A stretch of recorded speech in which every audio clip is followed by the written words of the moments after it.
ஒருத்தர் பிடிக்கல அப்படின்னா கைப்பட்டா குற்றம், கால்பட்டா குற்றம். இதுதான் சார் போலீஸ். புரியுதுங்களா? கைப்பத்தா குத்தம், கால்பத்தா குத்தம். இப்போ கூட நான் என்ன தவறு பண்ணியிருக்கேன்? எந்த தவறும் பண்ணலை. ஆனால் என்னை என்ன பண்ணுறாங்க, டு தி கோர் கொண்டு போகிறாங்க.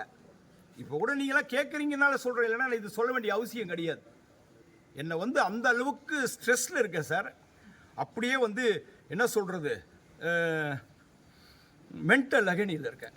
சரி, இது உங்களுக்கு போலீஸார் வரேன், இன்னும் வரலையே, இன்னும் சொல்லலையே. போய் ஜாயின் பண்ணனா சார்? வேலை செஞ்சேனா சார்? முடிஞ்சுதா சார்? அந்த பெட்டிஷனை என்கொயரி பண்ணாங்களா சார்? கூட இன்னொரு பெட்டிஷன் போடுறாங்க, அனானிமஸ் பெட்டிஷன்.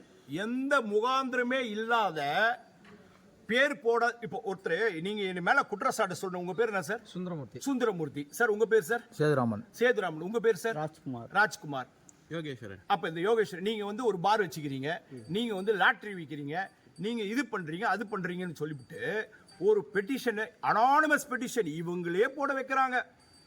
போலீஸ்ல ஒரு உயர் அதிகாரி சொல்லி போட வச்சு விசாரணை பண்ணி இவங்களே ஒரு ரிப்போர்ட் தயாரிக்கிறாங்க. என்ன தயாரிக்கிறாங்க? இவர் குற்றம் செஞ்சிட்டாரு அப்படின்னு சொல்லி. அப்ப அந்த பெட்டிஷனுக்கு என்ன சார் பண்ணியிருக்கணும்? நீங்க சஸ்பெண்ட் பண்ணியிருக்கணும்ல சார்? பண்ணலையே சார்.